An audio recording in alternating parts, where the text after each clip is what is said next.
And even though, yeah, there's been some people who have fired at them, I understand that. But when you go roll cop like that, that's crazy. So right now, and I remember when I was in Cincinnati doing what's going on down there now, I was down there doing the Timothy Thomas, and I mean, it went buck wild. I mean, they had to shut down the area. One time I was stuck over in Kentucky. I had to wait till the curfew died down because nobody could travel on the street.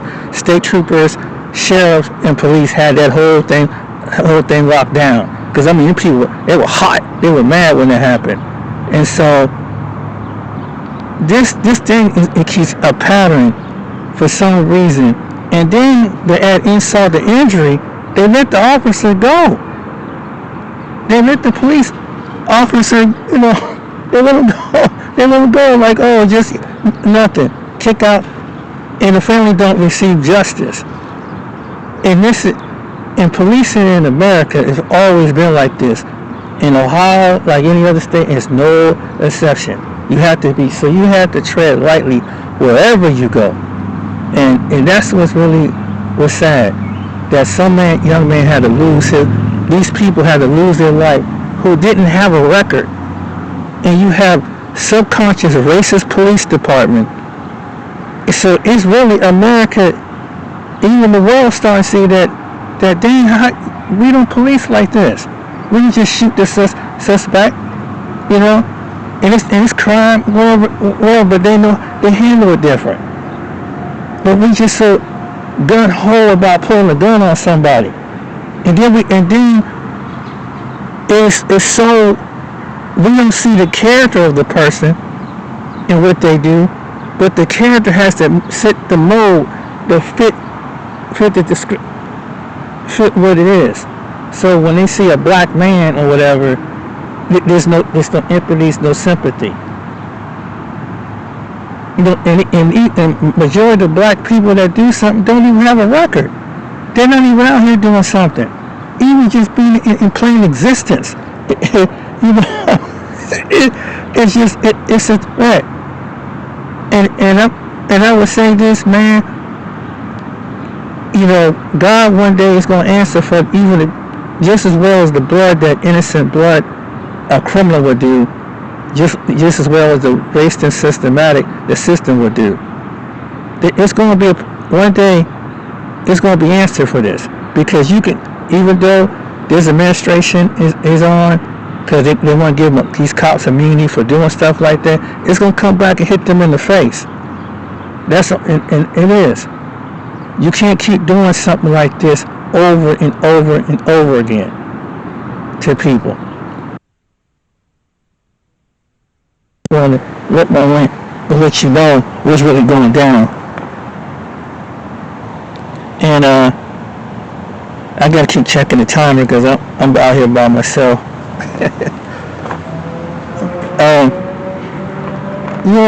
So in black people in America, no matter whether you're criminal or non-criminal, you gotta be careful. That's why we always on edge.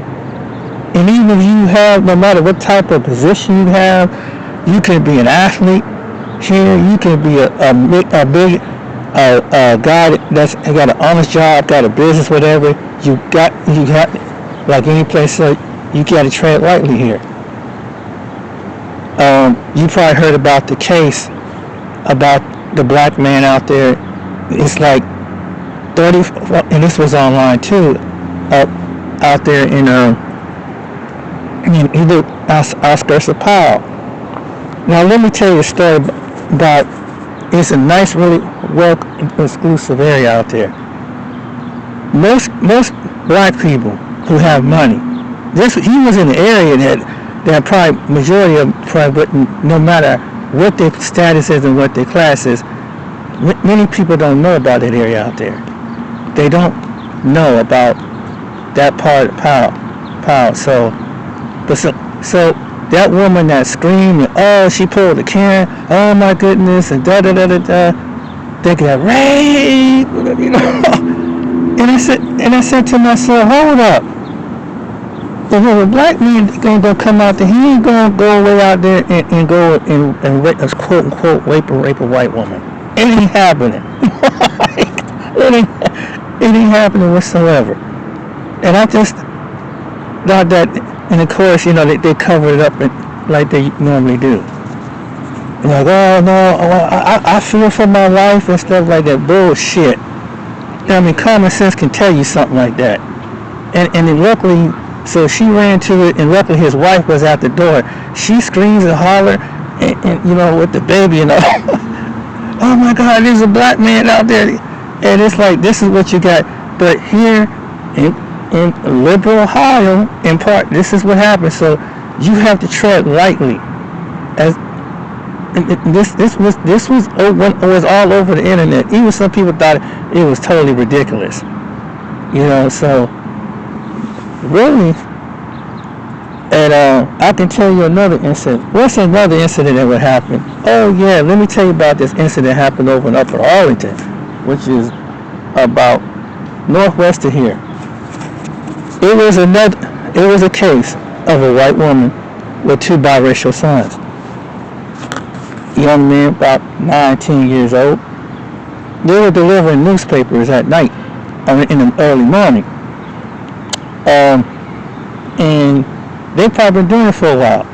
Sometimes, because I deliver newspapers, sometimes they get out and you got a whole route you got to do by a certain time so you get back home. They go to school. They called the police on her sons while she's with them in the car. So, and of course that didn't make headline news because they want to squash that down. But even you're a white female with a biracial son, that's from a black man or other man, they don't take it seriously. That's what they see. But they're supposed to be, all equal, all liberal, everybody's. Sometimes it's not like that. Like I said, America has a subconscious. There's two types of racism, and up here, we kind of polite with ours. Maybe in the South, it's direct. This is what it is. The citizens like this, the police like this. It is what ain't no beating around the bush, and people kind of warn you that, hey, this is a sundown town. You need to go. Ohio, that's that. We don't want the publicity of it, but it's like we just kind of water it down. And it's really the people who. And my thing is, before I go, if you're a white person that's prejudiced and don't want to be around a different mixed environment like this, could you please, with 88 counties where it's predominantly white, and you feel you're insecure that way, you can go live out and don't have to stay in a black, a Jewish person, a Muslim person, an Asian person, a Hispanic person. It might be a few, but not that many. Why do you feel compelled? Does it bother you?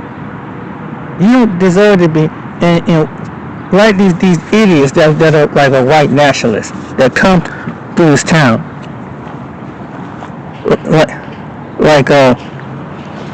come here starting some stuff, and these people got to be the dumbest ass people I've ever met.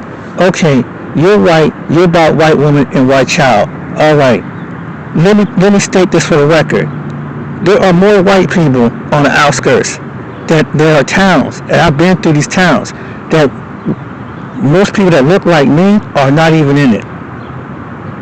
There are farm towns in it. But why is it that you gotta come to a city like Columbus and Dayton where people choose to live among each other of all races? And then the ones,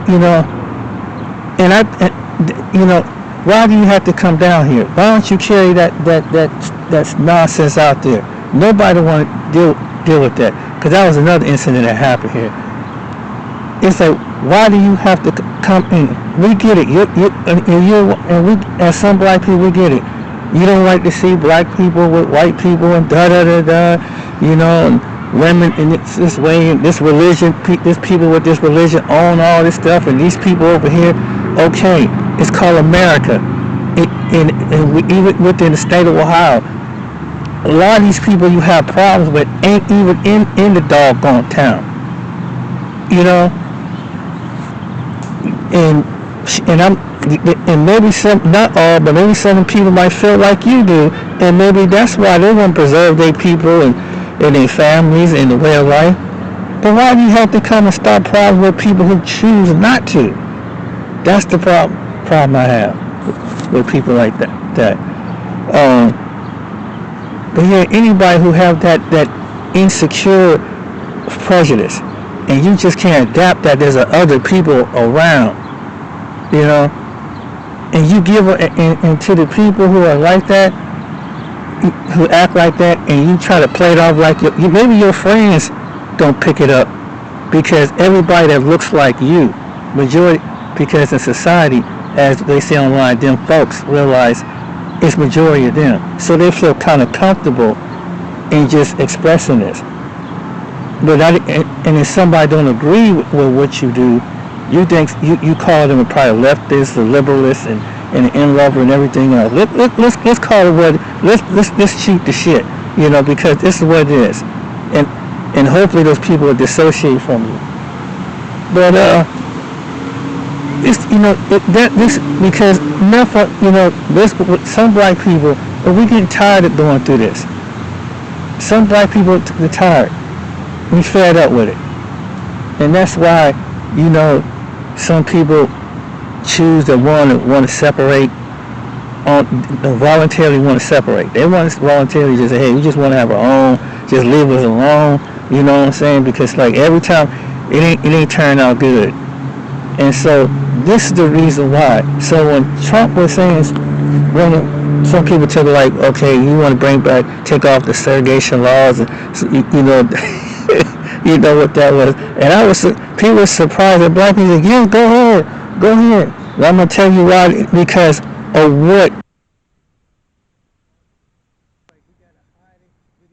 We want you, but we can't stand you.